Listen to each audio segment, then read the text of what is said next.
Hello everybody, Fight Night J back with another video, and in today's video I will be breaking down and predicting UFC 327 Prochazka versus Ulberg. I've been waiting on this card, I'm excited for this card, so let's just get right into it with the first fight, that is Charles Radtke versus Francisco Prado. I'm taking Charles Radtke in this fight. I'm not a big fan of Francisco. I don't like his build. He's 5'10", 69-inch reach. And with a 69-inch reach, this guy is a hook merchant.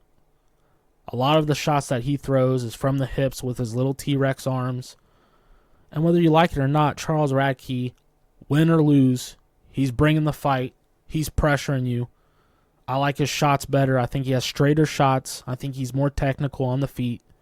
So I'm going to go with Charles Radtke. I'll say unanimous decision. Moving on to, for some reason it won't let me click on this to expand it, Kelvin Gastelum versus Vicente Luque. I'm going to go Kelvin Gastelum in this fight. If this was 2021, I'd probably go with Vicente Luque. But I hate to say it, it pains me to say this. Vicente Luque is falling off before our very eyes. His chin is deteriorating. I don't think it was last fight, but maybe 2 fights ago. I was literally screaming at my screen, throw your fucking hands, Vicente. Throw your hands. He looks timid. His chin is gone. He's getting submitted out of nowhere now by Kevin Holland.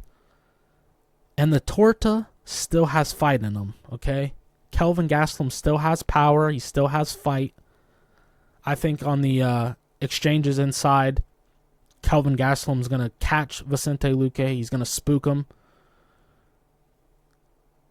And I think Kelvin Gastelum's going to get a TKO in round 2 against Vicente Luque. Moving on to Chris Padilla versus Markel Madros.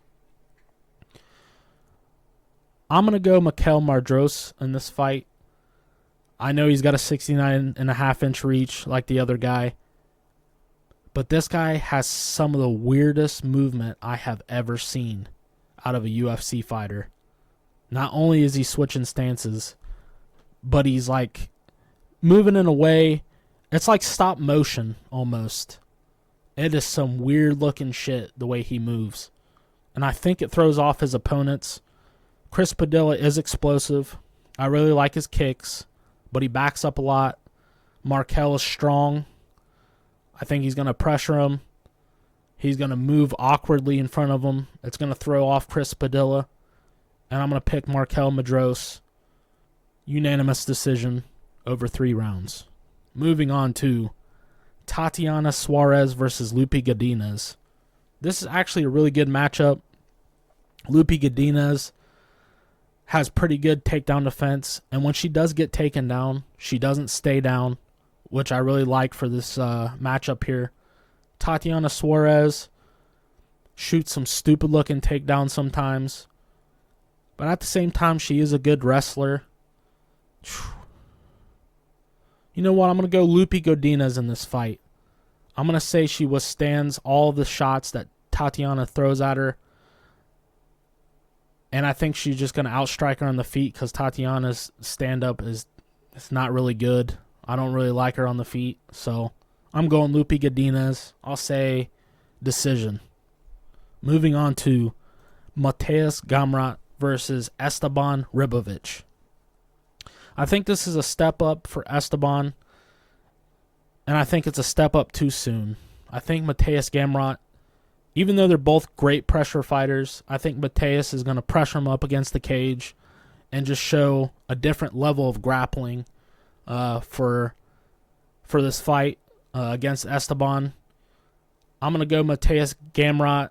I'm going to say he submits him. I'll say first round submission from Mateusz Gamrot. Moving on to Kevin Holland versus Randy Brown. I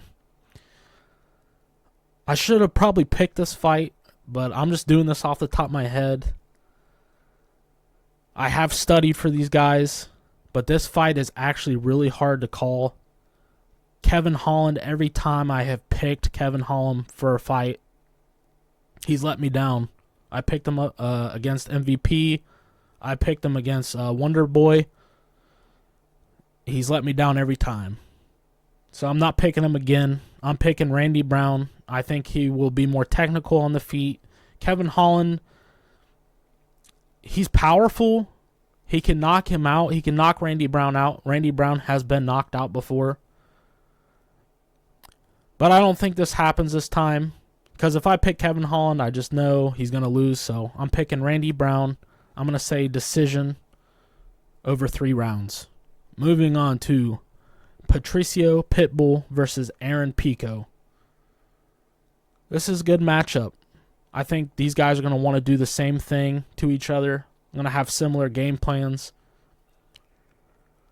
Aaron Pico gets caught sometimes. His defense ain't the greatest. His chin isn't the greatest. But I'm going Aaron Pico in this fight. I think his takedown defense will stifle Pitbull. I think Pitbull will be looking to either trying to knock Aaron Pico out, and I think Aaron Pico knows this, or he'll be trying to take him down, and I don't think Pitbull can take down Pico and keep him down. So I'm going Aaron Pico in this fight. I'm gonna say decision over 3 rounds for Aaron Pico. Moving on to the main card, Cub Swanson versus Nate Landwehr. Cub Swanson is an unk. He's real inconsistent unk. Nate Landwehr, he's a dog. He always brings the fight. I think he's going to outdog Cub Swanson. I've seen Cub Swanson get outdogged before. Nate Landwehr, he's a good fighter.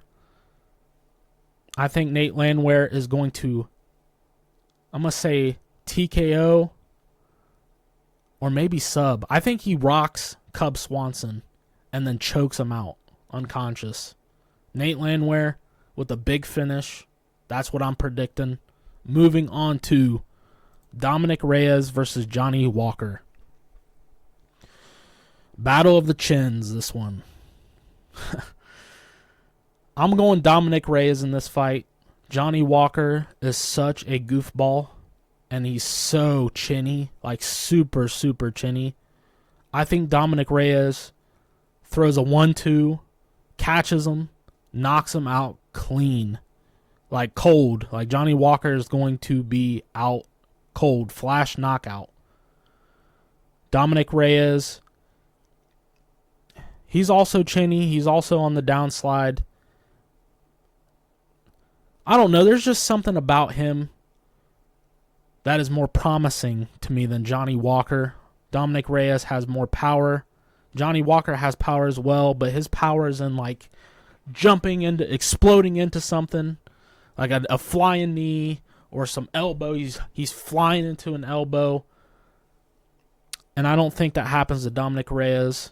I'm gonna pick Dominic Reyes with a disgusting knockout. I'm gonna say round 1 knockout for Dominic Reyes. Moving on to Curtis Blades versus Josh Hokett. I'm sure you guys have been seeing Josh Hokett's, I guess you'd call it fight promotion. I like it. I really do. It's making me want to pick him. But I feel like if I pick him, Curtis Blades is going to win, and I'm going to feel like an idiot. But you know what? I'm picking Josh Hokett. I'm going to say knockout. I think Curtis Blades gets knocked out by Josh Hokett. Josh Hokett hops on the mic, spits a nasty promo. Nasty, was he trying to be a Mexican? It's going to be awesome to watch. I'm going to speak it into existence, okay? Josh Hokett with a round 3 knockout after a little bit of wrestling from each other in round 1 and round 2. Moving on to Asmat Mirzakhanov versus Paulo Costa. Asmat looks like my dad, okay? But my dad can throw fucking hands. This guy has great movement for the way he looks. He looks like a dad. Got the dad bod and everything. Compared to Paulo Costa, looks like a fucking athlete. But Asmat has the striking to beat Paulo Costa. If Vettori can outstrike you, Costa, I think Asmat can outstrike you. I think he's going to time him. This guy knocks people out fucking cold. I don't know if he knocks out Paulo Costa. I'm hesitant on saying that. But I'm going to say unanimous decision after really rocking Paulo Costa with the shot. I think Paulo will be hesitant and get outstruck by Asmat. I'm going Asmat by decision. Moving on to the main event. The one I've been waiting for. If you guys don't know this, you probably don't. I made 3 videos. Yuri Prochazka is one of my favorite fighters in UFC history. Me and my boy Dalton was watching him for his debut, and we were like, what the talk about weird fucking movement. This guy has it. He's entertaining. I love his personality. Carlos Ulberg, I can't say the same. I don't love his personality. He's boring as shit. And I've seen Carlos Ulberg not look too good against fighters that are really bringing the heat. Fighters that are making him uncomfortable. I don't think Carlos Ulberg responds to that well. Yuri is the king of making his opponent uncomfortable. It's his time. Let's go for that. Yuri Prochazka with a KO in round 3 versus Carlos Ulberg. If you guys have made it this far in the video, please like and subscribe. I'd like to get my subscribers up just a little bit. I'm bringing out consistent videos. The quality's only going up. I'm working on a decently high quality video right now. So stay tuned. Comment what you guys' thoughts are, what your predictions are. And yeah, I'll see you in the next video.